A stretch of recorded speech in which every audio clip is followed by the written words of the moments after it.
All right, everyone. Thanks for joining. My name is Todd, and I'm the CEO at Broadlume, which is the parent company for Floor Force and Creating Your Space. Today, we're excited to talk about the COVID-19 stimulus package, and we have two very exciting guests. First one, Marjorie, I'll let you introduce yourself. Hi, I'm Marjorie Benson. I own Friendly Floors. We're a small retailer in Southwest Florida. Great, I appreciate that. And you're an Abbey dealer as well, correct? Yes. Great. And then the guest of honor today, my dad. How are you doing? Doing good. You want to give a quick introduction? Sure. My name is Bob Saunders. I'm a CPA. I run a CPA practice in Westfield, New Jersey. We have about 15 employees. Our clients are small business owners. They've always been small business owners. I would say that when Todd would ask me when he was a young kid, what do I do for a living? It's really, I feel I'm an entrepreneurial coach. We use accounting records to help businesses understand where they are, what they're doing, and where they should be going. But from what I understand, most of these floor dealers listening to this would be typical clients of ours that we're used to advising. Yep. And that's why we brought you on here. So I think, kind of where I want to get started here is, what is your firm doing to advise, customers in a situation like this? And just to set kind of the stage here, we have, hundreds of flooring retailers kind of tuning in. And the big question they have is there's an 800-page bill that just got passed. I think everyone is confused. And it's like, Sure. Now what? So where do we start here? Look, it's important to understand it is 800 pages. And by the way, when it's done, it's going to be about 5,000 pages. So we argue about these laws like people argue about the Bible. We keep reinterpreting them. And so we have 800 pages now. People are trying to interpret them. And a lot of the answers we have that people provide to us are really in conflict with others. And so right now, these are our best guesses. We don't have the answers for everything. But I provided what I think is the best guides available right now. Let me just tell you very quickly what they are. There's a PDF labeled PPP Senate Small Business Guide. This is the guide that's going to go over almost all of the relief programs available that I'm going to talk about. And there's a lot of them. Yep. And that guide, along with all the guides you talk about, will be linked in the chat and in the blog post following. But sorry, keep going. That's okay. There's another guide that you'll be able to read afterwards as well called the U.S. Chamber of Commerce Guide. And that's about the PPP loan that we're going to be talking about. And then there's an application in there. But those are really the best sources we have. Lots of people put things out, but unfortunately, as we read from different sources, they don't all agree yet. Typically, it takes months to interpret a law, and then there's what's called technical corrections to it. We're trying to do in 2 or 3 days what we normally do in 2 or 3 months. And so you have to just be careful. Yep. So taking a step back, Marjorie, I know you represent a large majority of our dealers. So we'd love to kind of use your stores as like a case study, and then we can talk through what people of your size should be doing along with, potentially some outliers. So how big is your store? How many employees do you have? I mean, give us kind of some background here. Okay. We've been in business for 34 years. My mom and dad started it in 86. I bought it in 95 and grew it from just literally mom and pop were it. So I have 8 employees and 7 are full-time, 1 part-time. Subcontractors are the installers. The showroom itself is, a little less than 3,000 square feet. We're not huge. We're in a retirement community in Southwest Florida that's not, doesn't have the demographic of Sarasota or Naples. It's definitely a lower income area. It's not a low income area, but it doesn't have the, it's not Sarasota. Let's just say that. And you're familiar with Sarasota because of Floor Force. Yep. So Marjorie, tell me, how many full-time employees do you have? I have 7 full-time. And part-time? 1 part-time. Okay. And that's one of the things I was wondering about this new, keeping the employees paid, is it for everybody? I know you have to keep the same amount of employees possibly. We'll get to that, but almost, yes. Yeah. And so have you had a steady amount of employees over the last couple of years? Yes. Okay. So look, there's a decision tree that you go through to decide which program will work for you. The first decision is really the biggest one, and there are two major programs to choose from, and you can only choose one of them. One of them is called Employee Retention Tax Credit. This is the one that came out first, and it's, to be honest, very complicated.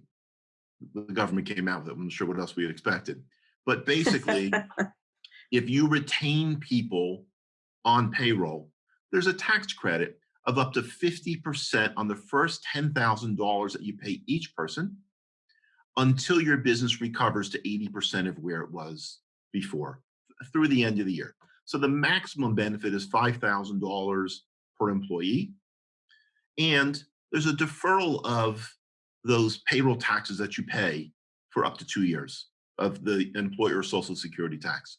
That's a timing thing. I personally like focusing on the actual savings versus the timing of paying bills. And so that's the Employee Retention Tax Credit. The other choice is called Paycheck Protection Program. And this is a loan. And we kind of ignored it when we first saw it because we don't want loans, but it's really not a loan. It really converts, if you do it right, it converts to a grant, and you really shouldn't have to pay back most of the loan. The big parameters for the Paycheck Protection Program, we're just going to call it PPP, is that the Small Business Administration will give you a loan based on 2.5 times your average monthly payroll. And then once you get the loan, depending on how you spend the money over an 8-week period, it can all be forgiven. So all or part of it. Can we give an example with numbers? You said 2.5 times. Sure. So,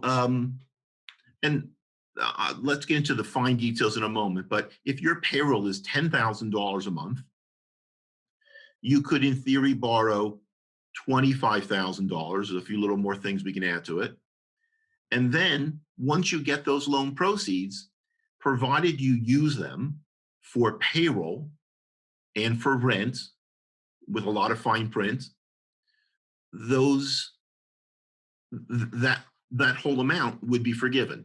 So let's assume for a minute that no one's playing any games. The same people you hired before, you're hired now, and it's for the same dollar amount. It's intended to be fully forgiven. And so the 2.5 months ability to borrow is greater than what you should spend in 8 weeks if you're doing all the same payroll. So in that case, it should be forgiven. On top of it, you can exclude your rent payments for additional forgiveness. So your payroll doesn't have to be as high or as much on the forgiveness side because of it, because of the way it's written. But it really seems designed that it was written to be all forgiven. They'll judge it's successful if it's all forgiven. And so that really is the idea of it. So while it's a loan, if done right, it's a grant. So I can understand that. So there's two different options, one PPP and one, what was the first one called? I wrote it down. It's called the Employee Retention Tax Credit. Okay. It's the 50% of each employee's wage up to $10,000 per employee. Okay. So the first decision is which one is for you. If your business had very few employees last year and a lot of employees going forward, that would be good for the payroll tax credit because you're not going to get a very big loan because your payroll wasn't very high before. If you have a lot of very low paid employees, maybe that program is better. But quite honestly, I think 95% of the people out there are going to go with the PPP loan. It's hard to know when the rules are complicated. Honestly, you're going to spend thousands of dollars on an accountant to figure it out. The rules are complicated. There's uncertainty in terms of when it's not going to be available to you. And your worst case scenario with the PPP is that you have to pay it back. And if you have to pay it back, they're charging 0.5% interest and it's over like 5 years. We haven't focused on the payback much because we don't expect our clients to have to pay it back. But your worst case scenario is that it's a great loan to have instead. I think that the focus for most people is going to be on borrowing the most possible from the PPP loan, unless there's something unusual about your business. Your business, Marjorie, is steady for a lot of years. Payroll hasn't fluctuated much. Tell me, what's the average salary of a person who works for you? Well, there's support staff, and it's hard because the sales associates and management make a lot more than support staff. But So I did the number. math, and for the 2.5 times, it should come out to about 95,000. Okay, so That definitely seemed like a better option for me on than average, do tax people credit. earn more or less than $30,000 a year on average? More. Okay, so under the payroll protection program, your greatest savings is $5,000 per employee if everything lines up perfectly. In order to save $5,000 with the PPP program, your people have to earn $2,500 a month for 2 months, which is $30,000 a year. So if they earn more than $30,000 a year, that would work better. I would say a restaurant would be a better candidate for the payroll program, but most of these stores are going to really focus on, and most of our clients are really focusing on the PPP loan. There is another loan out there called, a lot of initials we have to learn, EIDL. It stands for Economic Injury Disaster Loan. Yeah. You have to coordinate these two loans because if you borrow, you can't use both loans for the same expenses. And you really want to maximize your forgiveness. And so the EIDL loan has a component where you can borrow $10,000 and it turns into a grant immediately. You never have to repay it. And there's no harm in taking that $10,000. You have to be a little careful though about borrowing more because it could harm the PPP loan, which is the important one. Yeah. So do any of these loans, if you take one of them, does it preclude you from the other one? Can you take all three of them? Yes. You don't want to take the EIDL loan, when you apply for it, you don't know how much you're going to get. It's all based on your personal criteria. And they have a formula in their back office, and they're going to tell you how much they're going to give you. So within 3 days, they're going to send you $10,000. Even if your loan isn't approved, you get to keep the $10,000. Now, let's say the loan they give you is going to be for $200,000 on top of that.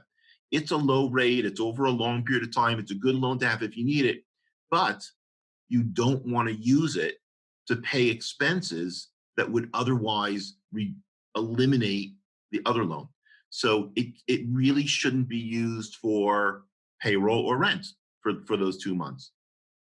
So you have to have other types of expenses. Just so I understand that, because you don't want to take that loan to then pay your payroll and rent that you're taking another loan out for that you're getting credits for. Well, the other loan is forgivable. Okay, fair. Right. And so the most important thing I think that everyone can learn today is that they need to max out the PPP loan.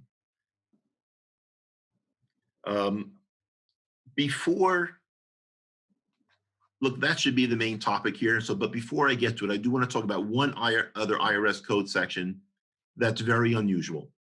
It's code section 139. This came out after 9/11. It's only valid if you have an employee in a disastrous situation during a disastrous time. So it has to be like two extreme situations. This gives you the ability to pay an employee without them reporting it as income. It's really just a nice thing to do for an employee. It cannot be in lieu of wages or for their efforts. It would be, for example, if one of your employees dies and they can't afford a funeral, or one of them gets a virus and they can't afford childcare, or they're being thrown out of their house. It has to be a dramatic situation during this dramatic situation, and it can't be again, in lieu of pay, and you probably can't have two people doing it. It would seem kind of odd. But I want employers to think about it. It's something nice they can do for their employees, and they don't have to pay tax on it. So you could do it if your employee gets the coronavirus, and you could use it that way? Look, everyone should talk to their own accountant about it. This is such an odd code section, and it only comes to light in national emergencies. And so, we don't talk about it. We don't learn much about it, but it's got to be an extreme case of an employee, and it clearly cannot be in lieu of wages or because they did something for you. It really just has to be to help somebody that works for you. Got it. I think we should get to maxing out the PPP. Yeah, I would say most people that I talk to, I think, when I talked to Marjorie before this, the maxing out the PPP loan is what's on most people's minds. Sure. I have a question about, my biggest concern. I understand how the PPP loan works, I think, at least anyway, how to get it, how to apply for it, local bank. I did my research. I know who I'm going to go to and all that. But my concern is all the fine print and how much of that will actually be forgiven. If you could explain, I know there's like a 25% retention of your employees, or, your amount is reduced. Well, I started with 7 full-time employees. I had one take an unpaid leave of absence like weeks ago because he has a compromised immune system.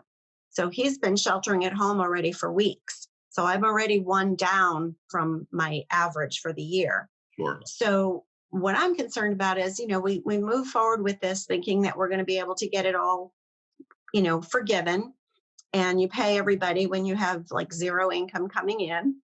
And then what if 4, 5, 6 weeks down the road, somebody moves away, somebody just quits and hits the lotto? I don't know, for whatever reason, they leave your employ. Right. And so then my percentage changes drastically with just 1 or 2. I only had 7 to begin with. So now I'm already down to 6. So that's where, I'm very concerned about that. I'll be honest with you. Not that I've lost any employees in a long time, but these are strange times. You never know what's going to happen. People move to be with family. Right. I'm sorry. Your worst case scenario is give the money back, or keep it and pay 0.5% interest on it. But so there's really 2 major topics. One of them is maximizing the loan, and the other is maximizing forgiveness. Maximizing forgiveness is worthy of its own meeting. So let me talk on it very lightly, but I think we should save that for a month from now. All right. Sorry, because that's, as I'm trying to make my decision. It's very valid, but there's a lot of, listen, I know this seems easy. My office staff, we've probably spent 300 hours trying to understand these 2 very simple concepts. And so forgiveness really is worthy of another meeting. Let me give you the general parameters for forgiveness. You have 8 weeks from when the loan is granted to spend it on payroll and rent. We're going to have to go over the definition of payroll. We're going to have to go over the definition of rent, but that's the concept of it. Because you borrowed based on 2.5 months, which is 10 weeks worth, 10 weeks of payroll in the past should be greater than 8 weeks of payroll and rent. There is a factor there where if you have less employees, it's 2 factors. One is based on how many employees you have, full-time equivalents, and the other is based on the total amount that you pay them, can lower your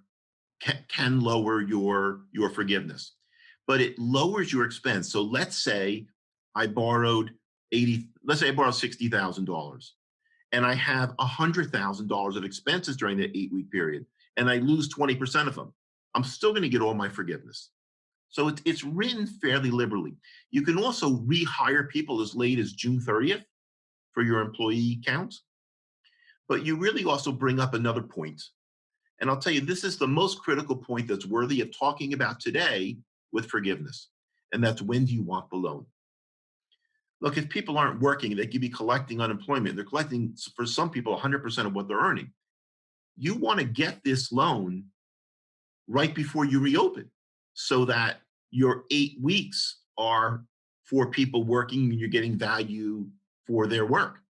That's how it's going to work out best for the stores. I think this could actually work out really well for some of the stores. It's hard to imagine, people are collecting unemployment in the meantime. They come back to work and you have 2 weeks of no cost. I'm going to tell you, I'm going to come to it at the end. It's the bonus. Better than no cost to install carpets for an 8-week period. It's like magic. So I'm going to come back to that. But timing of when you get the loan is critical. If you think you're going to open up back up June 1st, you should get this loan the very, very end of May. So in selecting a lender, you need to ask them if you're going to have that flexibility. Yeah. And I know we had a question earlier, which was, you want to select that flexibility, but I think a lot of people are freaking out that the money's going to be gone, right? The money's going to evaporate if you don't sign up tomorrow. Look, we don't have the answers. It's a $350 billion program. Only small companies are able to participate in it. It's fine to apply now, but let me repeat again. If you apply now and they commit to give you the loan, I don't think you have to take it that day. You need to talk to your lender about it. There's other things about the lender, but the idea is to have the commitment and hold off taking it until you're about to go back in business. Or when you're ready to use the employees, maybe there's other stuff they can come in and do, but you want to use it while you're open.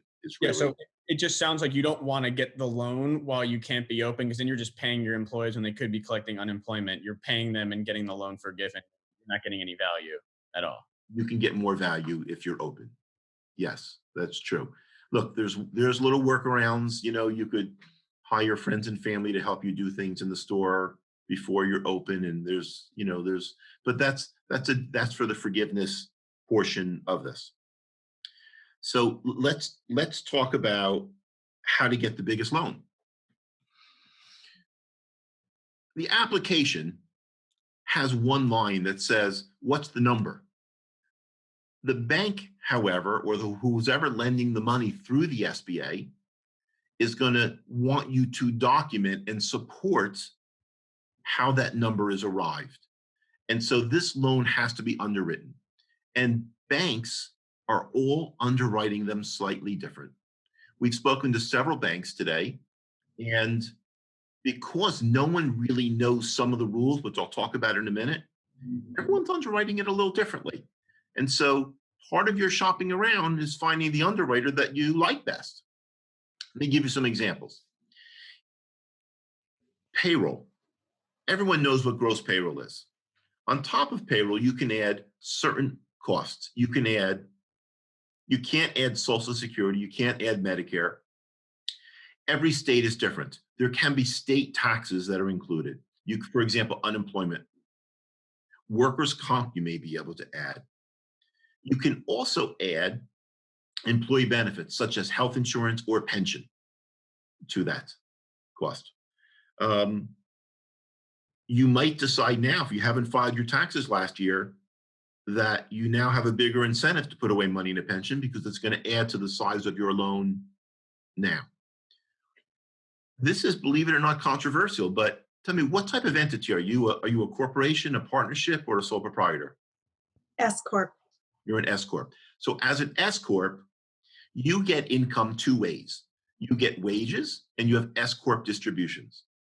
I believe in your case, the only number that applies from your salary that goes towards this is your W-2 wages.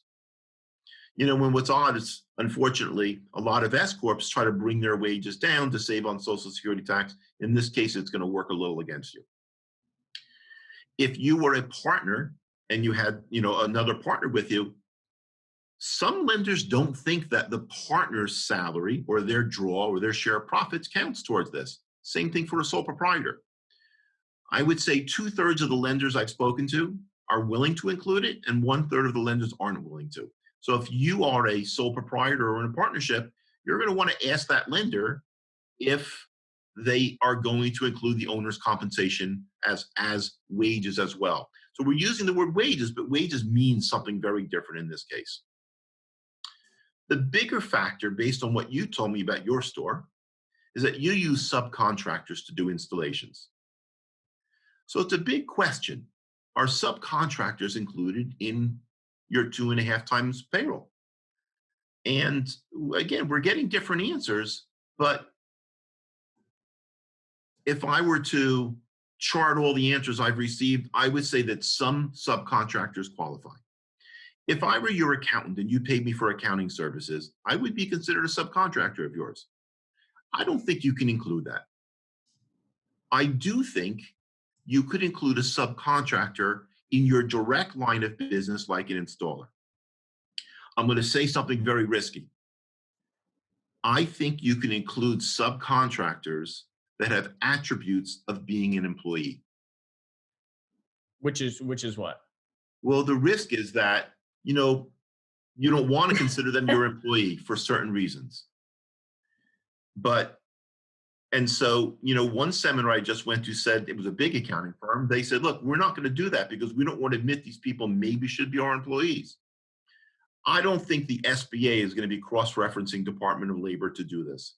But I think that you can't take all your subcontractors. Look, I have an accounting firm. I just hired a subcontractor to fix my toilet. Am I allowed to use that subcontractor? I think probably not. If I hire a subcontractor to do accounting, I think I can.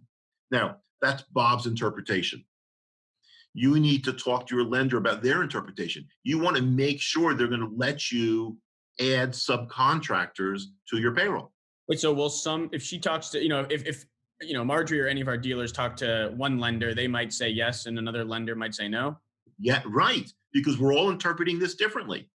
Okay, so what happens if one lender says you can, and then you do it, and it turns out you couldn't do it? Is that a risk? I think you could probably withdraw your application and move to another one, but you can find this out in advance. Look, we spoke to a local bank who wasn't willing to, and then we spoke to a national SBA lender. I don't mind sharing the name at a later point.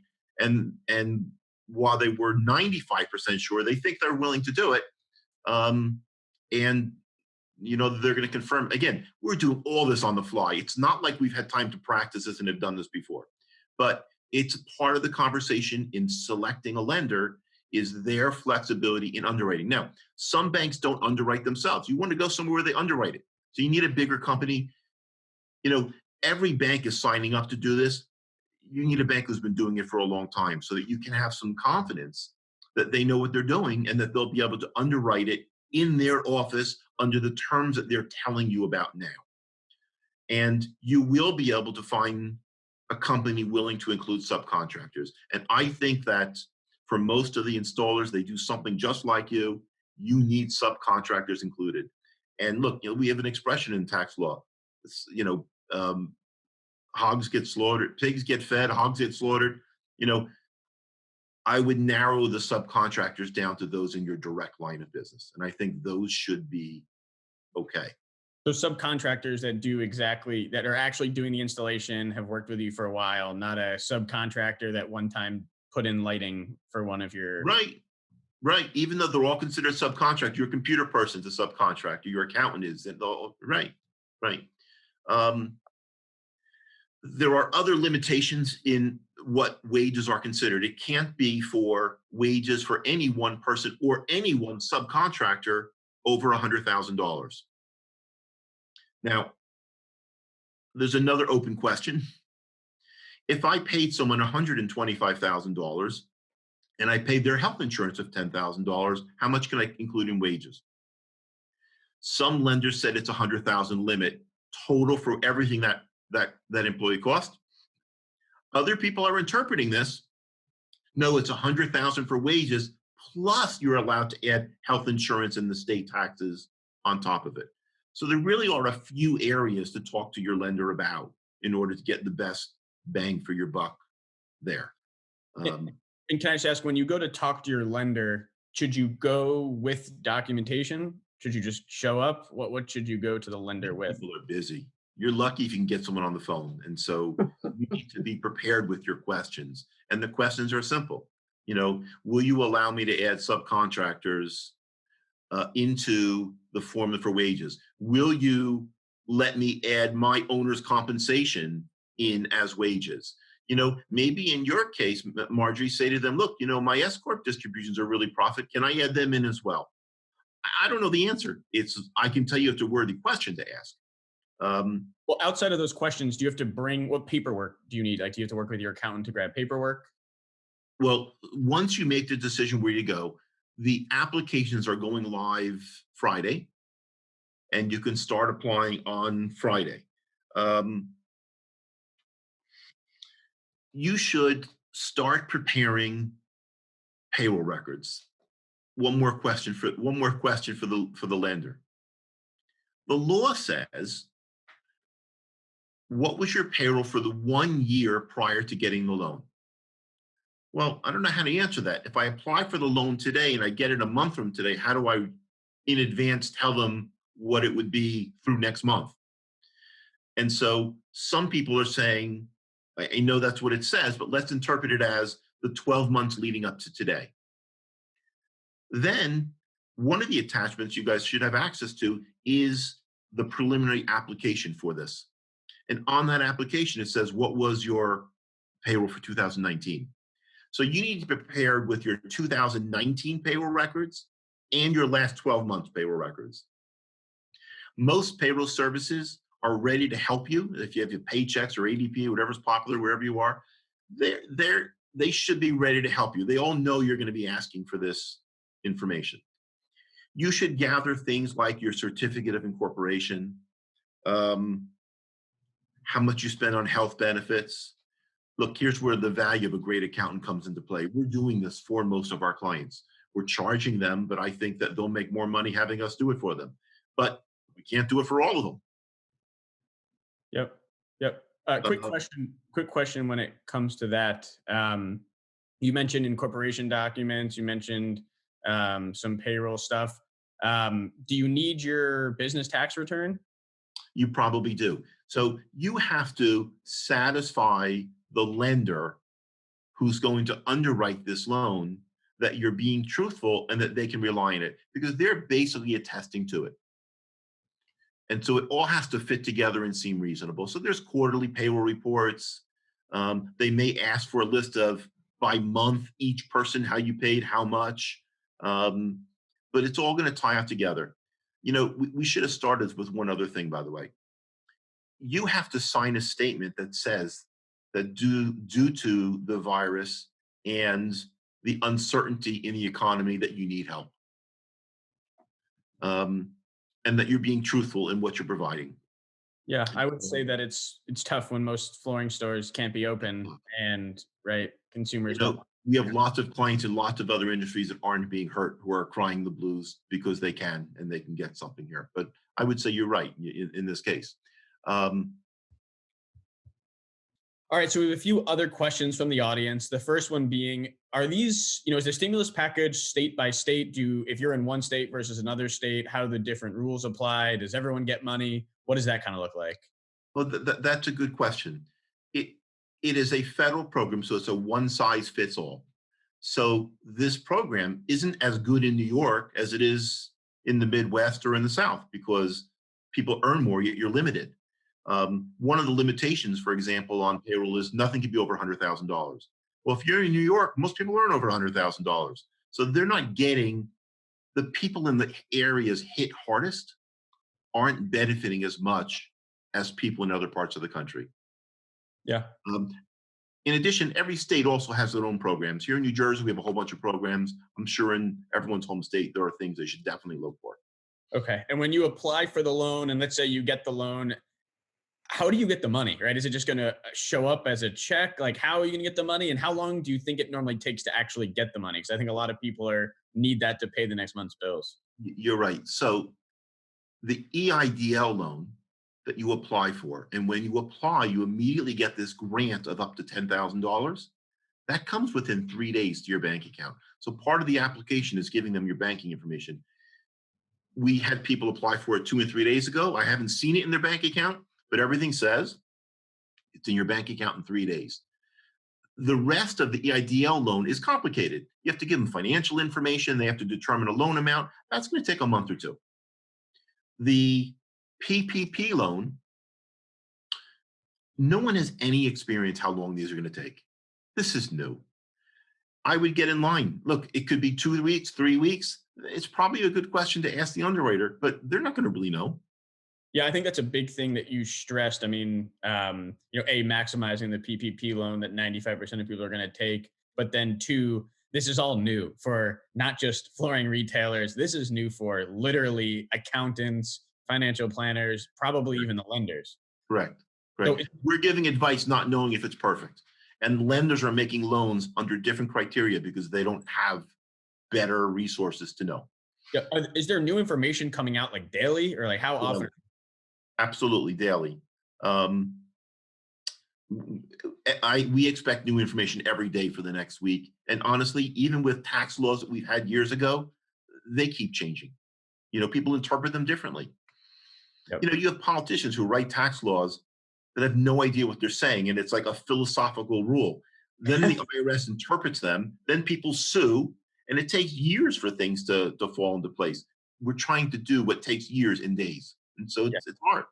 And I think for us, but Todd, here's the takeaway from that. Use it as an opportunity. Make money on this. Find an underwriter willing to work with you. Yeah, that's totally fair. And I think that goes to your original point of, don't just go to one underwriter, go to a couple that are willing and talk to them about, the installers and talk to them about if you're an S Corp, if you can include some of that stuff. Yep. Marjorie, I know you also had a few questions. Want to kind of give you the floor for a minute or two here. I was kind of wondering about business interruption insurance. I think we might have touched on that very briefly earlier. Is that anything like I've heard some rumors that go ahead and file it, they'll deny it, but then there might, there's probably going to be lawsuits later and they'll probably be paying it. And I don't know. It's like, how rumors are. Look, I don't think anything's going to come of it, but previous to Obamacare, all insurance was state by state ruled. And so every state has different rules. Healthcare is across the country, but most things are. So every state's going to be different. Generally speaking, this is not a covered event. Look, everyone should ask their agent. But generally speaking, it's not a covered event. Here in New Jersey, and I'm sure it's happening in other places, some senator put forth a bill to say that retroactively, insurance companies have to cover this as if you had a tornado or a hurricane or an earthquake. But that's like telling a flooring dealer, who just installed your living room carpet, oh, you have to come back next week and do the bedrooms because the government told me so. Like it's silly or dumb. But only a politician can do something like that. I don't see anything coming from Okay. Thank you. Let's see. Oh, I was thinking about this earlier today.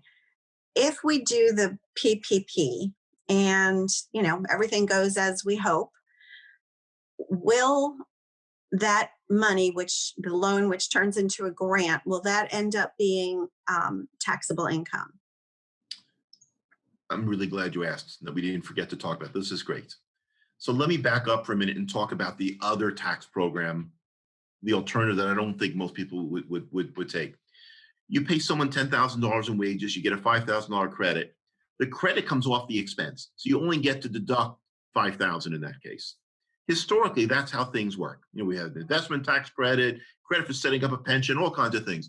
But if you get a credit, you lose a deduction. Most people's interpretation of this is that this is tax-free.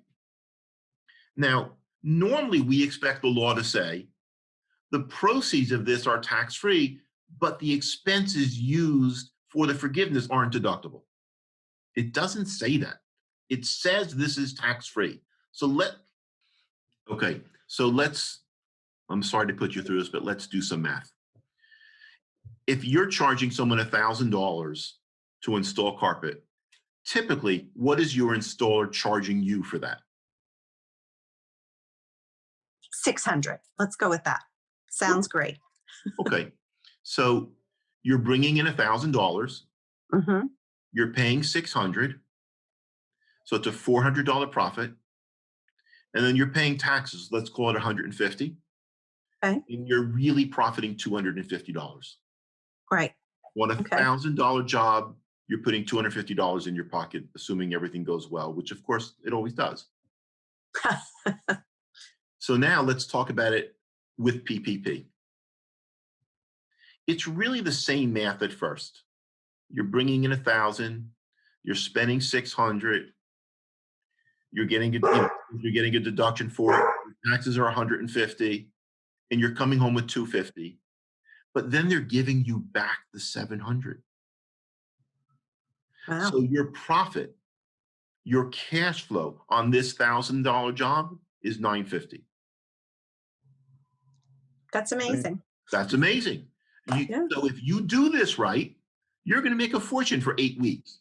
You better book every installer you have for that 8-week period as hard as possible. Now, one warning, we're going to talk about this at the next video if Todd can tolerate. Each contractor is limited to $100,000 annualized, which is $8,300 a month. So if you have $50,000 worth of installations to pay installers for, each installer shouldn't exceed $16,600. You need more installers because you're only going to get forgiveness based on paying an installer ratably $100,000 a year. So you need more installers to share that to do it. That's just a hint for when we talk about how to get most of it forgiven and get the most out of this. We're stuck with the $100,000 limit coming in and going out. The timing thing, if you can find an underwriter to count the contract labor of the installation. The timing thing is, though, after being closed and trying to focus on those 8 weeks, like how many jobs are going to actually be sold and in queue to be installed? That's your job, right? You got to Yeah, I know, but that's a very big issue here to where it doesn't, that sounds like it could possibly be a wonderful moneymaker, but the reality of it is going to be how much business can you write when no one is really shopping? Look, all my clients are perfect, by the way, but I have heard of other people. As am I, right. Shifting timing to things a little bit to come to your benefit. Look, it has to seem reasonable, but Right. The government, look, it's a little scary. Ronald Reagan said this: the scariest words you can ever hear are, "I'm from the government and I'm here to help." But they really do want to help. Donald Trump stood up and said, "This isn't your fault. We're going to try to make it up to you." And this is what they're trying to do. So there is a positive spirit to this. You just have to know the rules and really max it out as hard as you can. And it could be your most profitable months ever. Gotcha. Listen, if you think about it, if Thank you. you have capacity, you can discount the carpet $2 in order to make so much money on installation now. It's like a 2-month grandiose opportunity. Yeah, I think it's if you play it right and know how to obviously go to the right lender and go to the right accountant that can help you. It's meant to be an opportunity. You have to manage your business well, right? And you need a good accountant to help you navigate. Gotcha. Right. Okay. Anything else? Oh, talking about lenders, can I do another question? Yeah. Sorry. How do you, like right now, I have relationships in town with three banks. How do you choose a lender? How do you select which one, to go with? I mean, and one other thing on top of that, like, do you need a line of credit with one of them to go with them? You do not. Okay. So how do you choose one if you have relationships with 3 or 4? You want to go with the lender that gives you the most confidence that your loan will be underwritten to include all of the owner's compensation up to $100,000, to include compensation for those that earn over $100,000, to include benefits on top of the $100,000, that will include your subcontractors as part of payroll, and that will help you with the timing in terms of having the loan approved, having the money set aside, but not getting the check until you're ready. gotcha. So it sounds like a couple of things. It's, you want to maximize your loan. You want to find a lender that's willing to work with you in timing, and then willing to find a lender that's willing to work with you with your 1099s and that type of stuff. And as we wrap up here, if you had one word of advice just kind of outside of this when, a lot of our customers are dealing with financial crunches, right? It's just a financial crunch, even outside the stimulus package. Like, what is the one word of advice you're giving your clients or, any of our retailers that they can do to make sure they can get past the next 30, 60, 90 days? Be nice to their accountant is number one. Beyond that, it really is work as hard as possible to maximize the loan, because that's the greatest opportunity you'll have for forgiveness, and the greatest that home run you'll have by installing carpets for virtually nothing, is really going to be a home run for you. And really, you have to be positive. Look, this is general advice, but no one wants to go to a store and hear negative things. Follow Donald Trump's lead and think positive and say positive things and sell. Hope it has a big impact on people. And Right. I wouldn't brag that you have this opportunity, because then people are going to ask you for money off, but you've got to arrange it with your installers, and you might need more installers because of it. And it really is just putting the whole thing together for you. I would have say one more the next question when important you're thing is done. I'm sorry. to hope that Todd's able to put together another video in a month or two from now about maximizing forgiveness. Yep. Okay. We have to focus on the loans, and really the reason it's hard to focus on the forgiveness now is because between now and then a lot more rules are going to come out. Yep. We'll understand That's it better. great. I do have one more question, if I may. Yeah. Last one, because I tried to make a little list here. What is the best way to prepare once we decide what lender we want to work with? Do you have a list for us to go in as store owners to be very prepared to make the whole process smooth? Sure. So I would if you use a payroll service, I would call my payroll provider. That's the first place to start, because a lot of these providers have packages prepared for you already. Every state is different, but there's what's called a workers' comp audit that happens a lot, and everyone's workers' comp audit is for a different period of time. And so if and these payroll services are used to having reports for odd periods of time for that. So they can typically manipulate that report for whatever period of time your bank wants, whether they want 2019, just the calendar year, or whether they want, April 1st, 19 to March 31st, 20. Your payroll service provider should be able to provide that report for you. That's just the beginning, though. We want to maximize this, not minimize it. So on top of that comes the work. So from them, they're going to want like payroll cards for each employee showing how much they earned every week or however often you pay. There are quarterly tax reports like a 941 and state unemployment reports. You need to have all of them ready from the beginning of 19 till now. Then you need to compute, what can we add to this? So we can add to this, and this is what you can start thinking about now. I think workers' compensation insurance, I think state unemployment benefits cost, definitely health insurance, definitely pension. And then there's the subcontractors. We have to add them. And so hopefully you issue 1099s, because that makes it a little more credible, and you can handle off 1099s.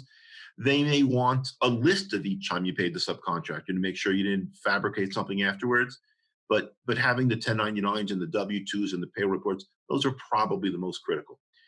You're also going to have to be able to verify who your business is and that you've been in business. And so they may want your tax returns, and they'll probably want like a certificate of formation or something showing really who your business is.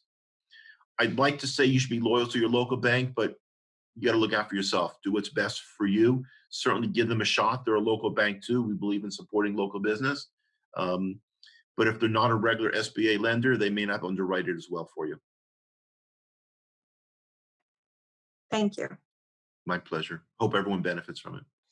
All right. Well, Marjorie, I appreciate you joining us today. And Dad, I appreciate you giving some solid accounting and finance advice here.